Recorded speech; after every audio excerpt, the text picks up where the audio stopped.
Hello students, आज abstract algebra के इस वीडियो लेक्चर में आपका स्वागत है। आज हम डिस्कस करेंगे group theory.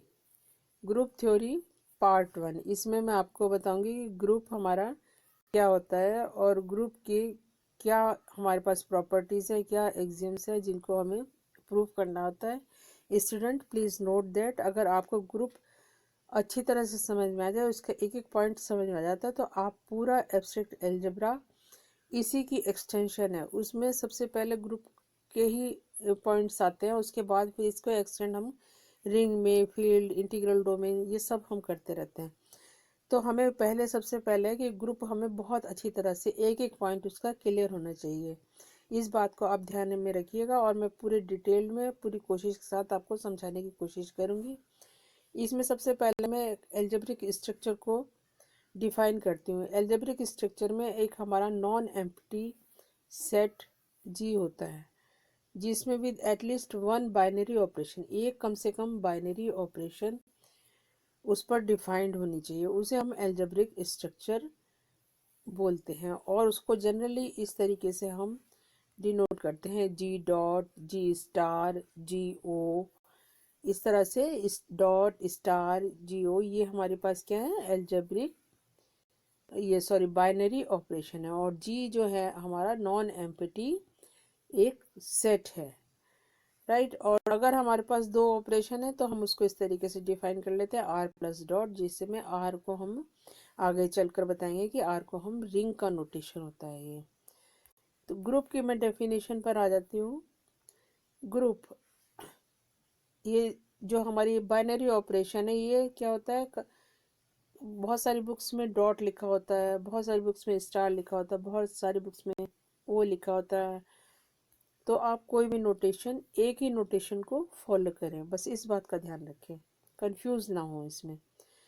N L definition group की हम इस तरीके से डिफाइन करेंगे, an algebraic structure G star, ठीक है, ये स्ट्रक्चर है एक तरह से, where G is a non empty set with a binary operation defined star is said to be group if the operation satisfy the following postulate, axiom, इनको postulate भी बोलते हैं, axiom भी बोलते हैं।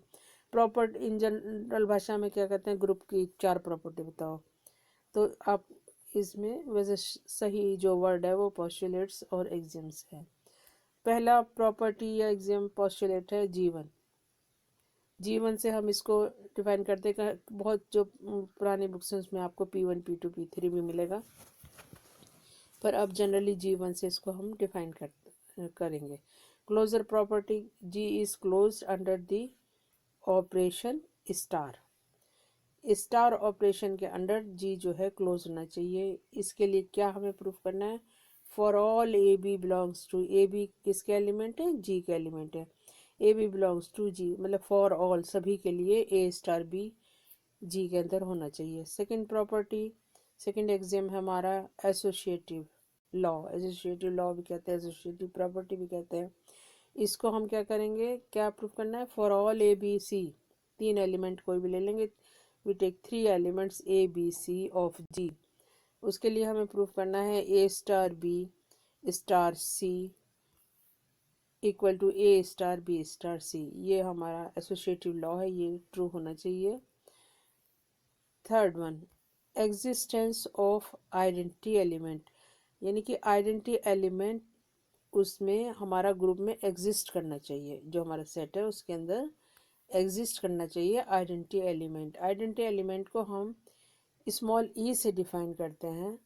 Small e belongs to G such that e star A equal to A star e for all A B, sorry A belongs to G, यानी A जी के जितने भी एलिमेंट्स हैं सबके लिए ई एग्जिस्ट करना चाहिए। अब इसमें हम इस ई को, जो हमारी लेफ्ट साइड में, इसको हम लेफ्ट आइडेंटिटी ऑफ ग्रुप बोलते हैं, राइट साइड वाली को right identity of the group हम बोलते हैं। Next G4, existence of inverse element. Inverse elements exist करना चाहिए for each element of G. यहाँ देखिए for each element of G possess inverse, उसका इनवर्स होना चाहिए। दैट इज कैसे हम इसको डिफाइन कर सकते हैं mathematically, for each element A belongs to G there exist B belongs to G, वहाँ पर बी भी होना चाहिए such that A star B equal to e, A star B equal to E equal to B star A होना चाहिए हमारा। तो यानी कि दोनों एलिमेंट को जब हम ऑपरेट करते हैं तो हमें आइडेंटिटी एलिमेंट मिलना चाहिए, A star B equal to E and B star A equal to E also, right. E is the, हमने अभी बताया था कि आइडेंटिटी एलिमेंट है। Then the element B, B जो है वो क्या कहलाएगा, is called the inverse of A, inverse कहलाएगा, जिसे जनरली हम ए इनवर्स से इस तरह से नोटेड लिखते हैं।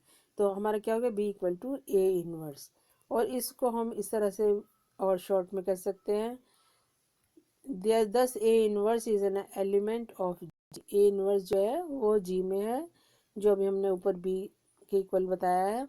तो इस तरह से इनवर्स वाली प्रॉपर्टी को हम इस तरीके से डिफाइन करते हैं, A inverse star A equal to E equal to A star A inverse, इसका ध्यान रखिएगा।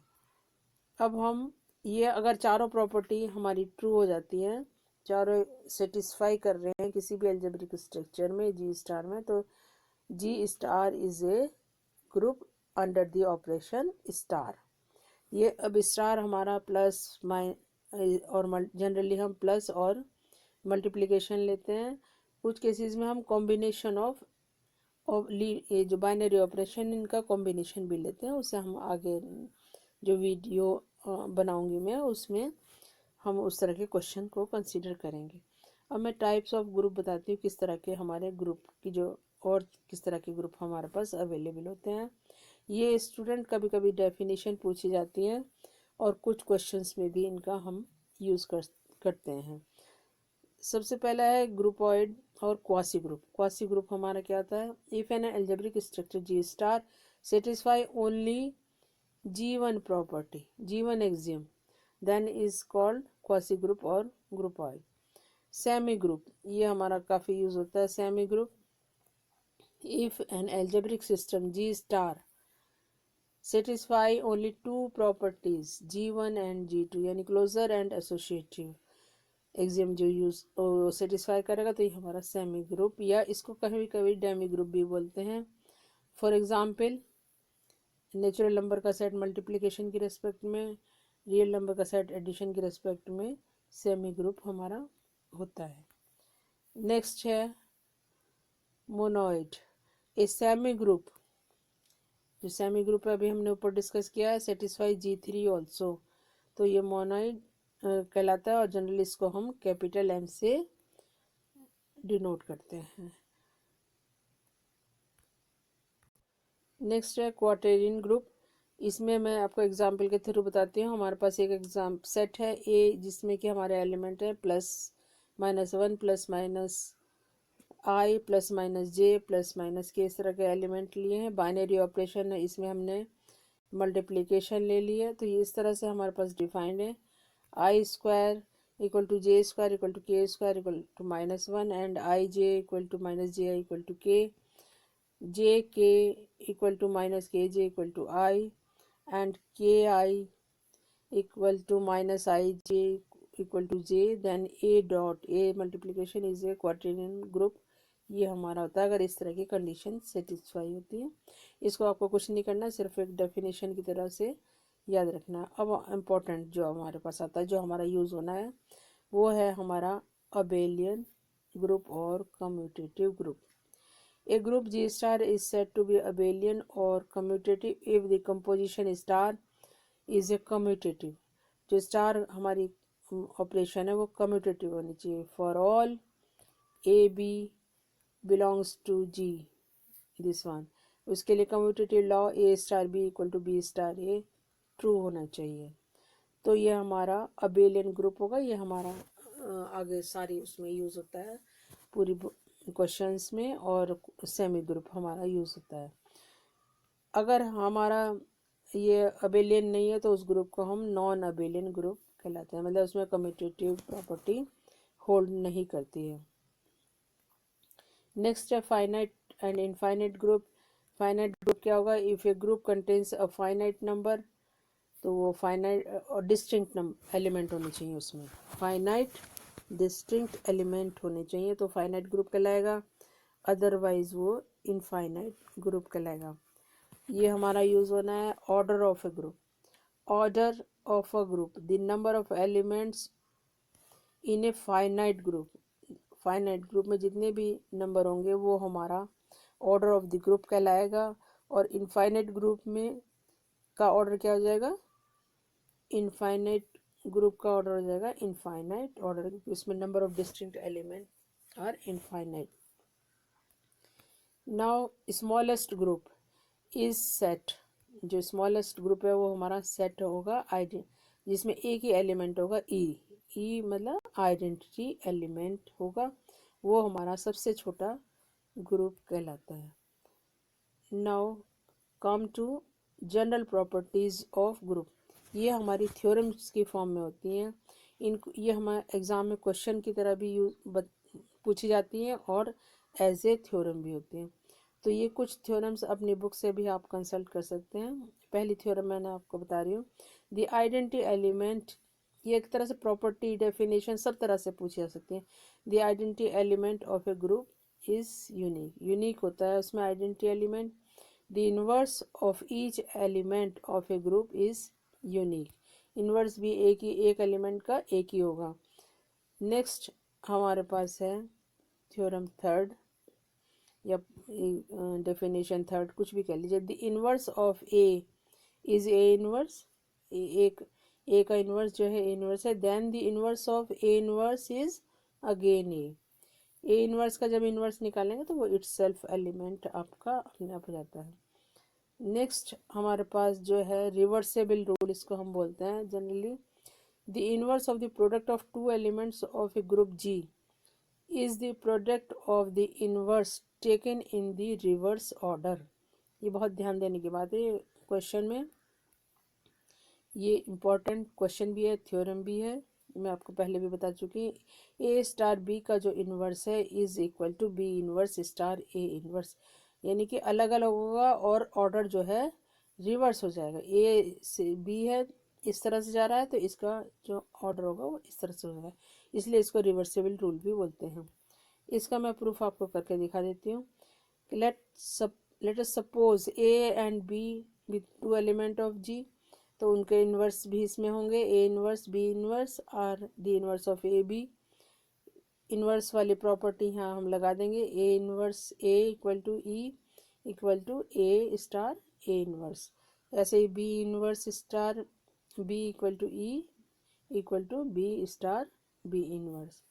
नाउ अब हम क्या करते हैं, A star B into B inverse A star A inverse को लेकर चलते हैं। इसमें हम चले, यहाँ पर हमने क्या किया, इसमें एसोसिएटिव लॉ लगा दिया। इससे जब हम आगे कैलकुलेशन करते हैं तो ये हमारे पास ई के बराबर हो जाता है। अब ए और ए बी, यहाँ से देखिए क्लोजर लॉ लग जाएगा। यहाँ से A star B also G का एलिमेंट है, B inverse star A inverse B G का एलिमेंट है। ये दोनों जब हम ऑपरेट करते हैं तो हमें ई मिलता है, यानी E is the identity element. इसी तरह से अब हम इसमें इसका ऑर्डर रिवर्स कर देते हैं। B inverse star A inverse शुरू में ले लिया और फिर उसे ऑपरेट किया ए स्टार बी पर। एसोसिएटिव लॉ लगाकर हमारे पास इसकी वैल्यू भी ई आ गई है, राइट। अब हमारे पास हम दोनों जो हमने प्रूव किए हैं ऊपर, उनको इस तरीके से लिख सकते हैं, B inverse star A inverse star A star B equal to E equal to A star B equal star B inverse A by the inverse definition. जो अभी इससे पहले मैंने प्रॉपर्टी या थ्योरम बताई थी, तो उससे हम हमारे पास क्या जाएगा, ये एलिमेंट भी जी में है, ये भी जी में है, ये भी जी का है, ये भी जी का है, और इन दोनों को जब हम ऑपरेट करते हैं लेफ्ट से भी राइट से भी, तो उसकी वैल्यू हमारी ई मिलती है। दैट मीन्स ये आपस में इनवर्स हैं। ए स्टार बी का इनवर्स है बी इनवर्स और ए इनवर्स। इस थ्योरम को हम जनरलाइज्ड करते हैं। अभी तो हमने 2 एलिमेंट लिए थे, अगर हम n एलिमेंट भी ले लेते हैं A B C up to K L M N, मतलब इस n एलिमेंट ले लेते हैं जी के, और उन पर ये रूल लगाते हैं कि A star B star C star K star L star M का होल इनवर्स इक्वल टू, इसका ऑर्डर हमारा रिवर्स हो जाता है। Now come to a very important, ये जो रूल है ये भी हमारा आगे बहुत जगह यूज़ होता है, कैंसिलेशन लॉ इसको हम बोलते हैं। Cancellation hold good in a group for all A B C belongs to G, A star B equal to A star C अगर हमारे पास है तो ये हमारा बी इक्वल टू सी हो जाएगा, इसको हम लेफ्ट कैंसिलेशन लॉ बोलते हैं। इसी तरह से B star A equal to C star A अगर हमारे पास है तो बी इक्वल टू सी मिलेगा, इसे हम राइट कैंसिलेशन लॉ कहते हैं। ये ग्रुप में होल्ड करना चाहिए, तो ये हमारा आ जाएगा cancellation law of a group. आज के इस लेक्चर में इतना ही। आई होप ये आपको समझ में आ गया होगा। स्टूडेंट्स जो बिल्कुल बिगनर्स हैं उनको एकदम से नहीं समझ में आएगा, इसको कई बार देखना है और लिख लिख कर आपको प्रैक्टिस करनी है, तभी ग्रुप की चारों प्रॉपर्टीज़ और ये जो थ्योरम्स हैं ये आपकी समझ में आएंगी। अगले लेक्चर में मैं इसके न्यूमेरिकल कुछ क्वेश्चन कराऊंगी और जो इम्पोर्टेंट थ्योरम वगैरह हैं इसके अगले पार्ट्स में मैं आपके साथ वो डिस्कस करूंगी। अगर ये स्टूडेंट्स, अगर ये लेक्चर आपकी समझ में आया है तो इसे लेक्चर को लाइक करिए और इस चैनल को सब्सक्राइब कीजिए और अपने फ्रेंड्स में इस वीडियो लेक्चर को शेयर कीजिए ताकि सभी स्टूडेंट्स को इसका फ़ायदा मिल सके। Thank you for watching this video.